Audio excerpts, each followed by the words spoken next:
हमारा टॉपिक है रैशनलाइजेशन। ये फर्स्ट चैप्टर जो आपका नंबर सिस्टम है उसी का पार्ट है। रैशनलाइजेशन का मतलब होता है किसी भी इरेशनल नंबर के डिनोमिनेटर में रैशनल नंबर लाने के लिए। अब उसके कुछ स्टेप्स होते हैं, मैं आपको एग्जांपल के थ्रू समझा दूँ। हमारे पास एग्जांपल है 2/√7। हमें इसे रैशनलाइज करना है। यहाँ पे देखिए एक चीज़ है कि जो डिनोमिनेटर में जो नंबर्स है वो सिंगल एक इरेशनल नंबर है। तो अगर इस टाइप के क्वेश्चंस आते हैं जिसमें कि डिनोमिनेटर में एक सिंगल नंबर हो जो इरेशनल नंबर हो, तो रैशनलाइज करने के लिए हम लोग जो डिनोमिनेटर में इरेशनल नंबर है उसी से मल्टीप्लाई करते हैं न्यूमरेटर और डिनोमिनेटर को। यहाँ पे इरेशनल नंबर हमारे पास 7 है, तो 2/√7 इसको मल्टीप्लाई करेंगे √7 इंटू √7 से। ये देखिए रैशनल नंबर और इरेशनल नंबर का मल्टीप्लाई नहीं होता है, तो ये आपका 2√7 हो जाएगा और यहाँ पे √7 का स्क्वायर हो जाएगा।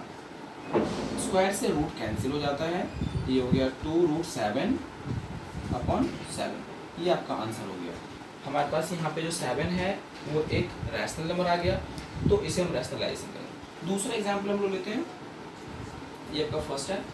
अगर हमारे पास इस तरह से हो 3/5√8 इस तरह से हो, तो यहाँ देखिए रूट के अंदर 8 है बट 5 पे रूट नहीं है, तो हम लोग इसमें क्या करेंगे √8 से ही मल्टीप्लाई करेंगे क्योंकि ये एक इरेशनल नंबर है।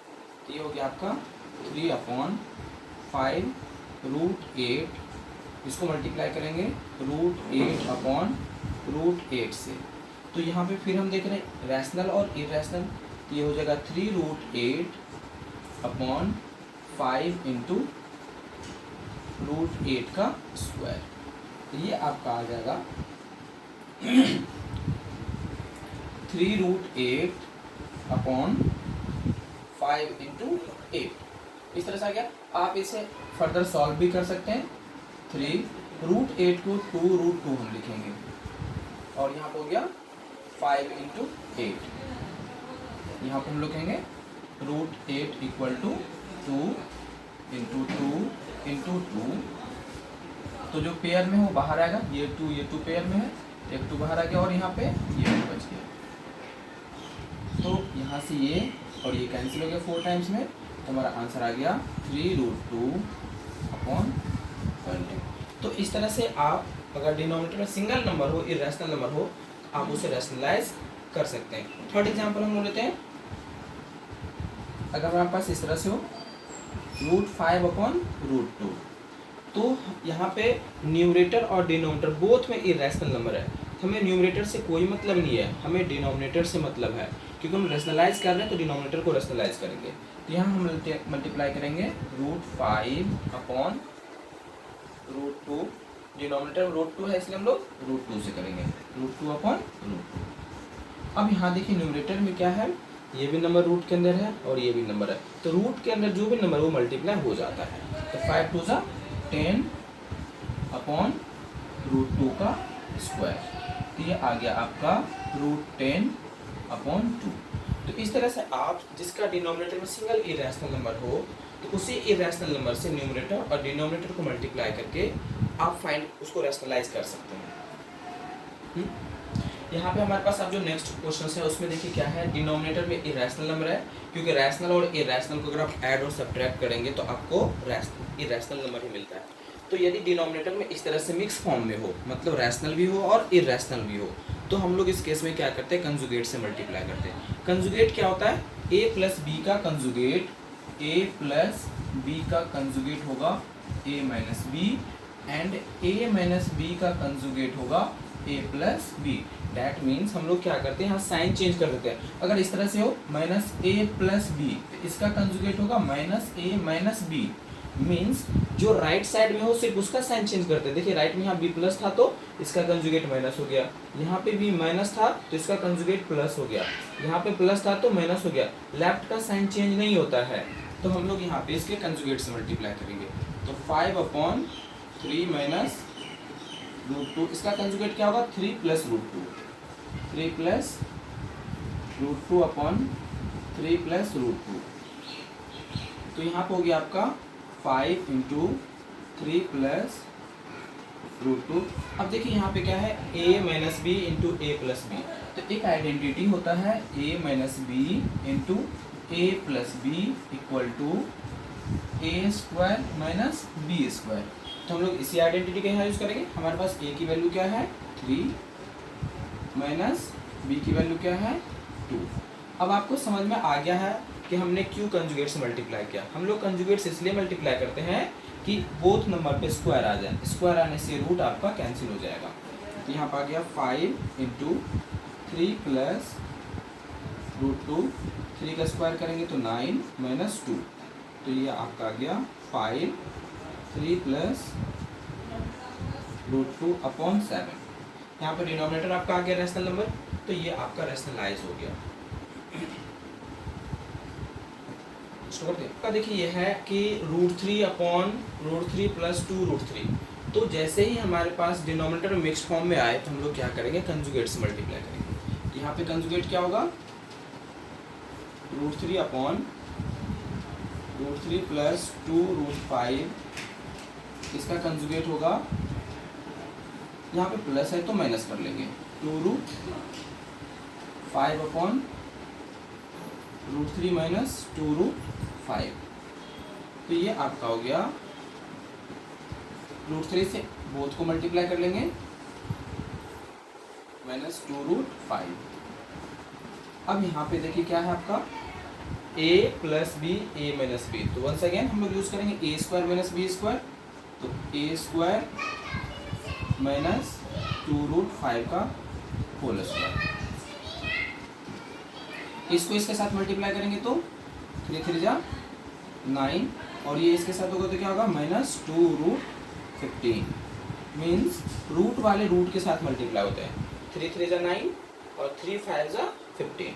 यहाँ पे क्या हो गया, रूट से स्क्वायर कैंसिल, ये हो गया 3 माइनस 2 का स्क्वायर। यहाँ देखो क्या है, यहाँ पे 2 और रूट दोनों है, बोथ पे स्क्वायर है। तो 2 का स्क्वायर क्या होगा 4 इंटू 5 का रूट का स्क्वायर 5 है ना। ये ब्रैकेट के अंदर है इसलिए दोनों बोथ पे स्क्वायर है आपका। ये हो गया √9 की वैल्यू क्या होती है 3 माइनस 2√15 अपॉन 3 माइनस 4 3 जा 20। ये आपका आ गया 3 माइनस 2√5 अपॉन माइनस का 7। आप यहाँ भी छोड़ सकते हैं या फिर माइनस कॉमन लेकर के इस तरह से भी कर सकते हैं, 2√5 माइनस 3 अपॉन 70। तो इस तरह से आप किसी भी नंबर को सॉल्व कर सकते हैं। टॉपिक है laws of exponent and power. ये इस चैप्टर का लास्ट टॉपिक है। इसमें हम लोग पावर और एक्सपोनेंट के बारे में कुछ लॉज जानेंगे। तो फर्स्ट लॉ देखिए क्या है, a⁴m इंटू a⁴n। यहाँ पर हमने क्या क्या बेस को सेम रखा है, पावर डिफरेंट है। तो अगर मल्टीप्लाई हो रहा हो तो पावर क्या हो जाता है, ऐड हो जाता है, m plus n। Second divide के केस में क्या होगा, a⁴m डिवाइडेड बाय a⁴n। ये हो जाएगा a⁴m माइनस n, इस तरह से हो जाएगा। थर्ड देखिए क्या है, अब हम लोग क्या करेंगे, पावर को ही सेम कर देंगे, a⁴m इंटू b⁴m। मैंने यहाँ पे क्या किया है, पावर सेम रखा है बट बेस को डिफरेंट कर दिया। अब बेस मल्टीप्लाई हो जाएगा, a इंटू बी, इसकी पावर हो जाएगा m। फोर्थ है a⁴m डिवाइडेड बाय b⁴n। तो ये हो जाएगा m। तो ये हो जाएगा आपका a/b, इसके पावर m। मीन्स अगर पावर सेम है, डिवाइड हो तो बेस का डिविजन होता है। नेक्स्ट आपका है a, इसकी power m and then m है। मीन्स पावर के ऊपर पावर है, तो यहाँ हो जाता है a⁴m इंटू n। अगर पावर के ऊपर पावर हो तो पावर को हम लोग मल्टीप्लाई कर देते हैं। सिक्स्थ प्रॉपर्टी आपका है, अगर इस तरह से हो m, इसकी पावर 1/n, तो ये हो जाएगा a⁴, ये देखिए m इंटू 1/n। तो डैट मीन्स a⁴m/n, इस तरह से हो जाएगा। आप इसको ऐसे भी कह सकते हैं, जो नीचे पावर होता है वो स्क्वायर रूट में आ जाता है। तो a⁴m और यहाँ पे रूट में आ गया m। दैट मीन्स जो न्यूमरेटर में पावर होता है वो आपका रूट में आ जाता है, और जो न्यूमरेटर पावर नहीं है वो आपका इसकी पावर। नेक्स्ट आपका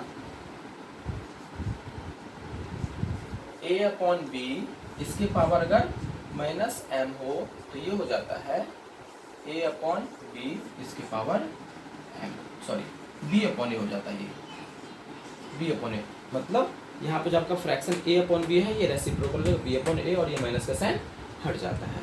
या फिर आप इसको ऐसे भी कह सकते हो a to the power minus m, तो ये हो जाएगा 1 by a to the power m।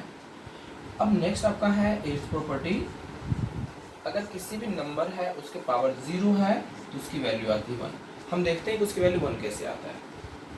तो हमने कहा कि किसी भी नंबर है उसके पावर अगर 0 हो तो उसकी वैल्यू आती है 1। देखो इसको हम लोग ईजिली प्रूफ कर सकते हैं, बहुत ही ईजी इसका प्रूफ है। LHS हम लोग ले लेंगे, ये क्या है a टू द पावर 0। हम लोग ये चीज़ जानते हैं कि किसी भी नंबर में से यदि कोई नंबर माइनस कर देंगे तो वो 0 आ जाता है। डैट मीन्स हमने यहाँ पे क्या a to the power m minus m, since m minus m equal to 0। अब देखो हमने कहा था सेकेंड रूल क्या है, सेकेंड रूल हमारा ये है कि a to the power m divided by a to the power n equal to a to the power m minus n। That means अगर डिवाइड होता है तो पावर माइनस हो जाता है। ये देखिए तो एज इट इज़ है, यहाँ पे क्या होगा a to the power m divided by a to the power m, क्योंकि m और m यहाँ पे m और n है सेम है, ये हो गया a to the power m divided by a to the power m। ये कैंसिल होकर के क्या आ गया 1। तो डैट मीन्स कि किसी भी नंबर के पावर अगर 0 हो तो उसका वैल्यू आपका आता है 1। इसमें हम कुछ क्वेश्चंस देख लेते हैं। तो इसकी पावर है हाफ, तो 64 को हम लोग करेंगे 8 इंटू 8 इसकी पावर 1/2। यहाँ पे 8 2 टाइम्स है, ये हो जाएगा 8 का स्क्वायर एंड देन 1/2। तो पावर के ऊपर पावर है तो मल्टीप्लाई हो जाएगा 2 इंटू 1/2, 2 से 2 कैंसिल, ये आ गया आपका 8। सेकेंड क्वेश्चन से देखिए हम लोग देखते हैं इस तरह से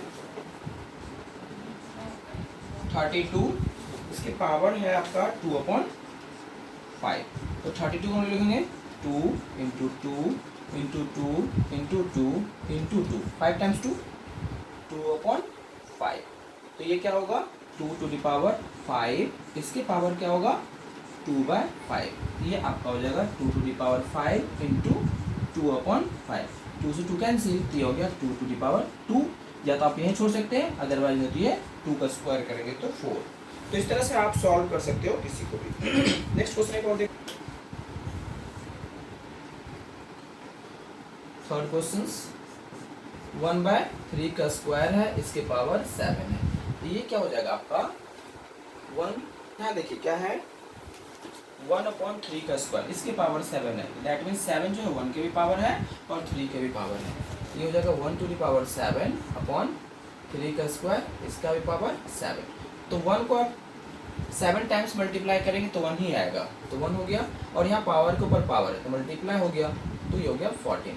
अब इस पावर को नीचे से अगर ऊपर ले जाएंगे तो ये पावर क्या होगा माइनस में आ जाएगा, 3 टू द पावर माइनस का 14। दैट मीन्स यदि आप पावर को ऊपर से नीचे लाएंगे तो भी साइन चेंज करेगा, नीचे से जब ऊपर ले जाते हैं तो भी साइन चेंज करेगा। तो ये आपका आंसर।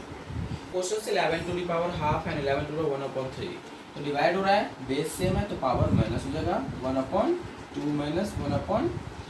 इसका एलसीएम लेंगे तो क्या होगा 3 माइनस 2/6, ये आ गया आपका 11 टू द पावर 1/6। आप इसको ऐसे भी छोड़ सकते हैं, अदरवाइज अगर जैसे ही 1/पावर हो तो रूट में आ जाता है, ये 6th रूट ऑफ 11। आप इस तरह से सॉल्व कर सकते हैं। नेक्स्ट क्वेश्चन से एक और हम देख लेते हैं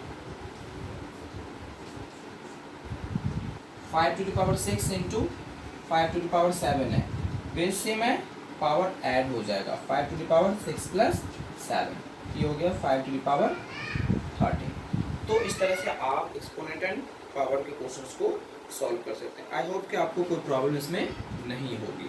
तो ये आपका एक्सपोनेंट पावर के जो भी कॉन्सेप्ट्स थे मैंने आपको बता दिए, और ये फर्स्ट चैप्टर का लास्ट टॉपिक है जो कंप्लीट हो गया।